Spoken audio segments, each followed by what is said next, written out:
Welcome to Her Thoughts. Aku Belinda Putri. Di video kali ini aku akan membahas skincare untuk remaja. Jadi aku akan bahas step-stepnya, sekaligus aku juga akan menjawab beberapa pertanyaan yang udah kalian tanyain di Instagram story aku. Nah, kalau kalian penasaran, keep on watching. Kalau ngomongin soal skincare untuk remaja, itu banyak banget pertanyaan itu seputar boleh dan nggak boleh pakai sesuatu. Misalnya nih ya, boleh nggak ya kak aku pakai serum, boleh nggak aku pakai essence.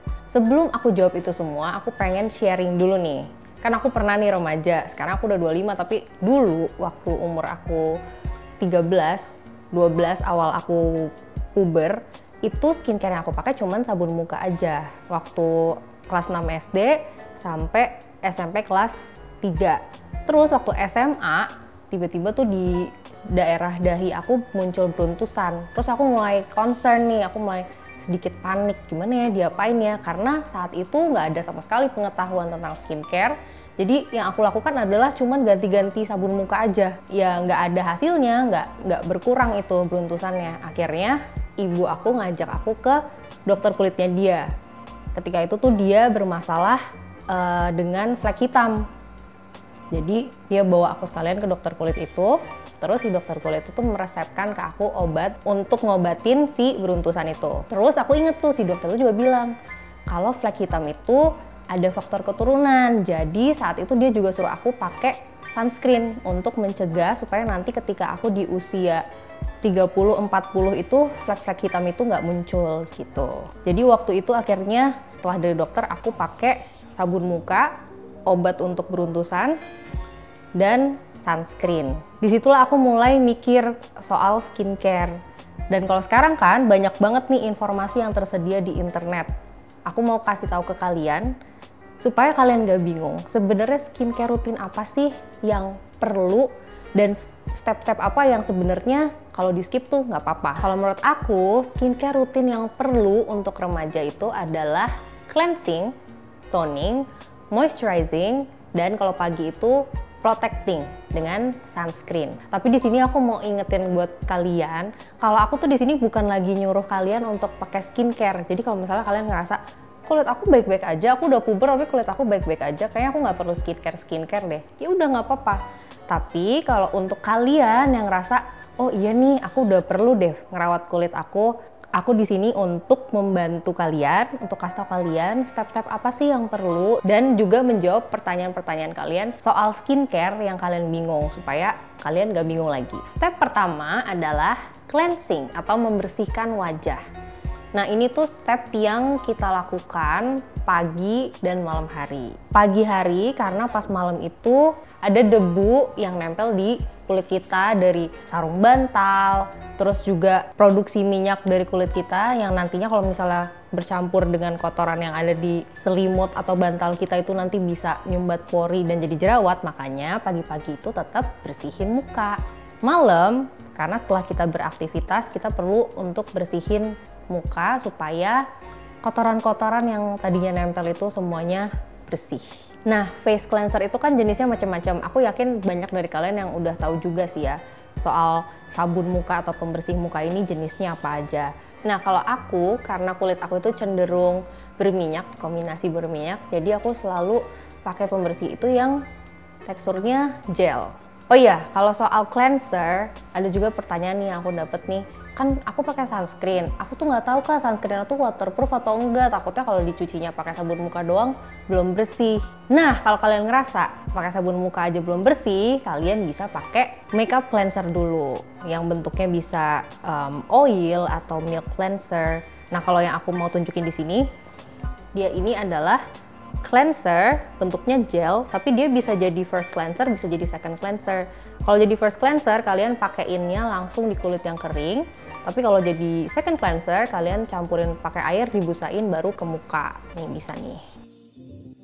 Nah terus untuk second cleansernya atau sabun muka itu sendiri, aku merekomendasikan si Low pH Good Morning Gel Cleanser dari COSRX karena dia itu pH-nya neutral. Jadi dia bisa maintain skin barrier kita untuk mencegah kulit kita itu muncul jerawat. Ini bagus juga. Tapi kalau kalian ngerasa COSRX itu kurang ramah di kantong, aku ada juga sih beberapa rekomendasi yang lebih ekonomis lagi.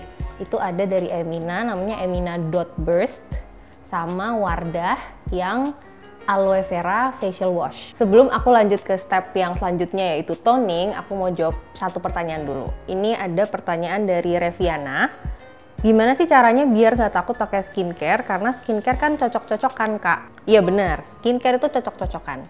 Gimana caranya supaya nggak takut? Oke, jadi aku mau cerita dulu juga ya soal pengalaman aku sendiri. Dulu tuh kan aku, kayak yang tadi aku bilang, aku itu waktu bermasalah sama beruntusan, langsung aja gitu ganti-ganti sabun muka. Berharap ada satu nih tiba-tiba yang secara ajaib bisa menyembuhkan beruntusan aku. Tanpa cari tahu dulu sebenarnya itu sabun isinya apa, terus gimana orang-orang pengalamannya pakai produk itu.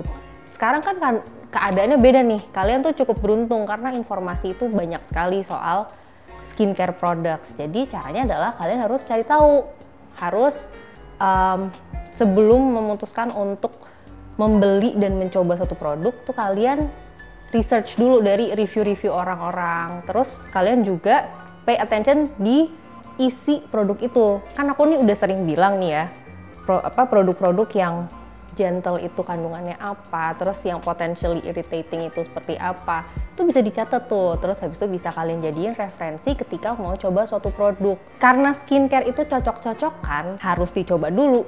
Jadi setelah kalian research, cari tahu, kalian udah yakin nih, oke aku coba. Tapi kalian juga harus ingat kalau akan ada kemungkinan untuk nggak cocok juga. Jadi ya itu adalah bagian dari prosesnya, harus dinikmati. Sampai akhirnya kalian nemu skincare produk apa yang paling cocok buat kalian.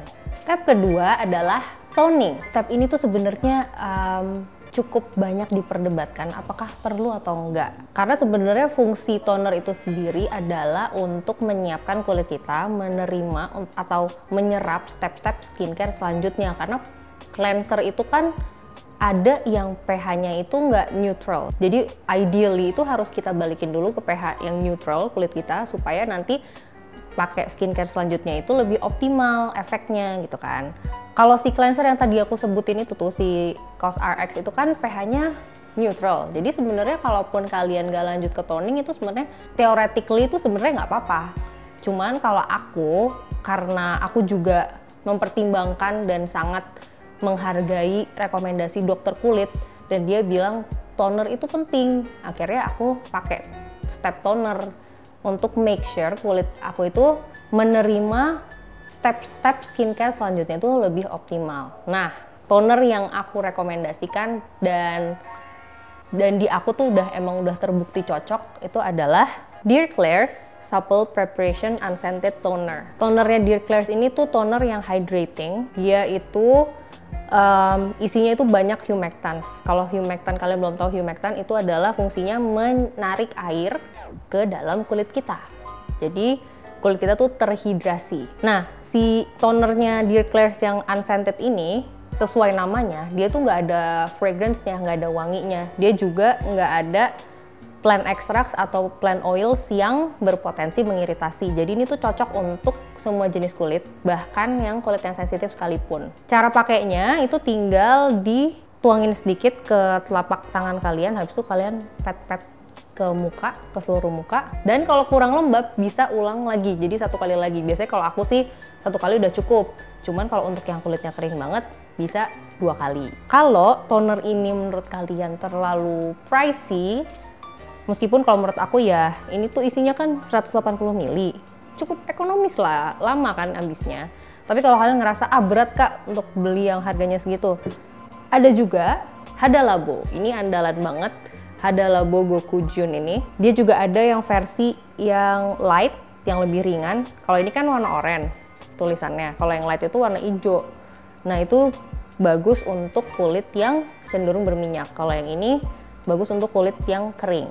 Dia juga sama, dia nggak mengandung fragrance atau plant extracts atau oils yang berpotensi mengiritasi. Jadi cocok untuk jenis kulit apa aja termasuk yang sensitif. Dan karena dia itu basic ya, jadi cocok menurut aku untuk skincare rutin remaja yang sebenarnya nggak butuh yang aneh-aneh banget, belum butuh yang isinya kandungan-kandungan anti-aging dan segala macam itu. Jadi ini udah cukup bagus untuk kulit remaja.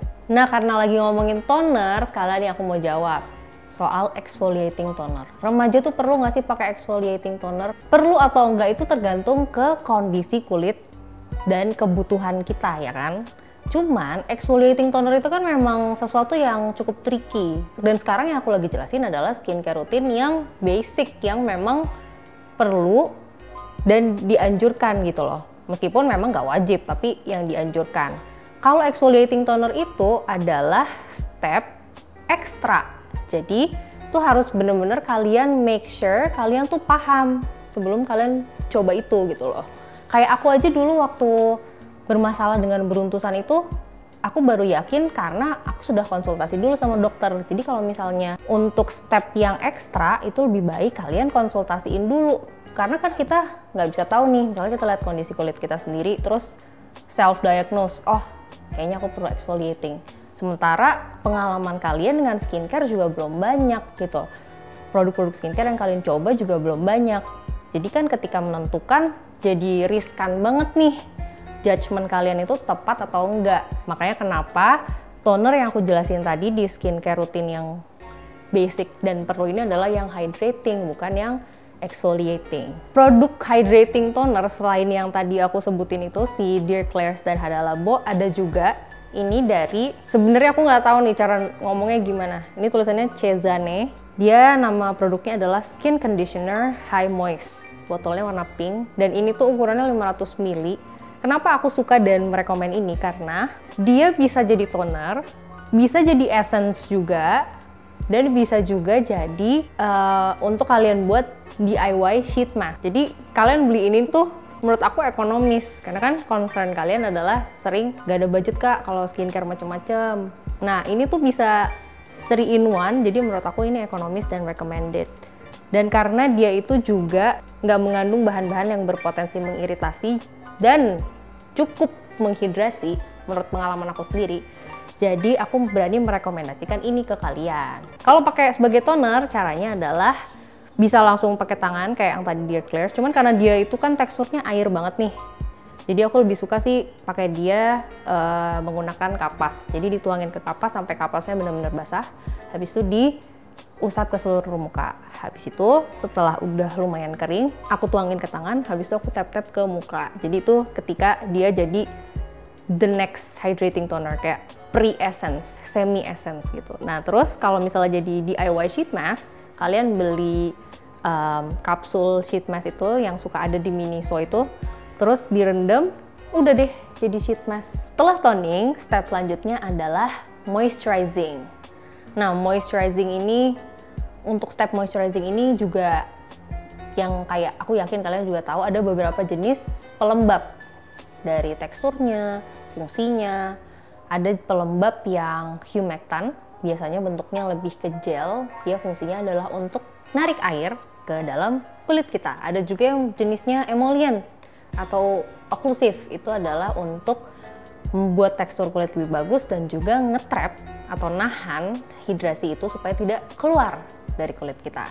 Nah, untuk jenis moisturizer sendiri, kalau yang aku rekomen di sini, dia itu perpaduan antara humectant, emollient, dan occlusive, yaitu si Benton Cacao Moist and Mild Cream. Jadi si Benton Cacao Moist and Mild Cream ini tuh dia ada emollient sekaligus occlusive dalam bentuk cocoa seed butter.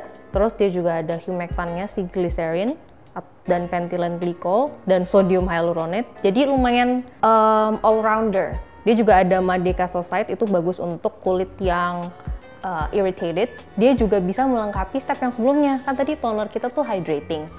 Nah, ini bisa membantu mengunci hidrasi itu di dalam kulit kita, jadi kelembapannya itu lebih tahan lama. Yang aku rekomen juga adalah dari The Ordinary, Natural Moisturizing Factors plus Hyaluronic Acid.